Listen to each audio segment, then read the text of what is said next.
Hi everyone, just somebody just come up to me who I know has been here and is an ardent supporter of Julian Assange. It's Chris Marsden from Social Security Party, the World Socialist website. Yes. Thanks very much for coming out today. What's going on today? It's just a preliminary hearing for him, isn't it, today? Yes, Assange? I believe what they have to do is sketch out their defence of Julian Assange before the court. So, who knows? This is obviously nothing will be decided today. This is in preparation for the major court hearing in February.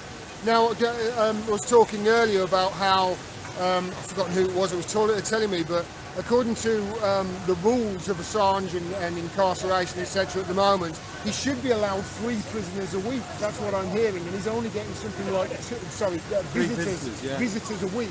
And he's only being allowed something like two a month. And even then, it's an absolute nightmare to get him on the visitor list, as he mentioned in his letter to me. I mean, what can you say about the way that he's been treated by our judicial system? Well, it's extraordinary. Nils Meltzer made a devastating critique of Assange's treatment, and some UN rapporteur on torture submitted it to the British authorities, and they just said, so what, nothing wrong, everything's fine. And then he's on a minor bail violation. He couldn't possibly abscond.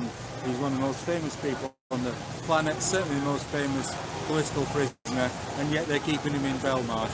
And why? Precisely because this is psychological and physical torture. I mean, you cannot keep someone incarcerated for so long without it having a devastating impact on their general health and well-being. Yeah, I mean, I covered that as well. He had a press conference, didn't he, at the United Nations just a few days ago. I remember the World Socialist website did a report on it. Yes, which was largely boycotted by the media once again. There was hardly any media there at all. And he was saying how this has got obviously further ramifications for the freedom of the press, etc. But he was saying how he suffered psychological torture, and meanwhile our Foreign and Commonwealth Office have this defend media freedom campaign that it's almost Orwellian, it's almost Goebbels-like, isn't it, the way that they are actually portraying this in the media and through the government? Well, I believe that today there are newspapers all over Australia appearing with a blank cover because of the repressive legislation being introduced there.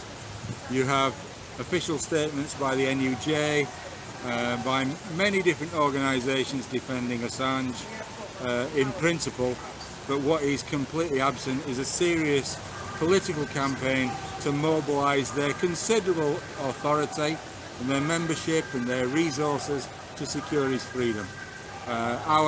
Obviously our intention is to turn out as broadly as possible to the working class, to mobilise a social force which can secure freedom, not just for Assange, but for Chelsea Manning and all these heroic whistleblowers and opponents of imperialist war and colonialism, which is the working class.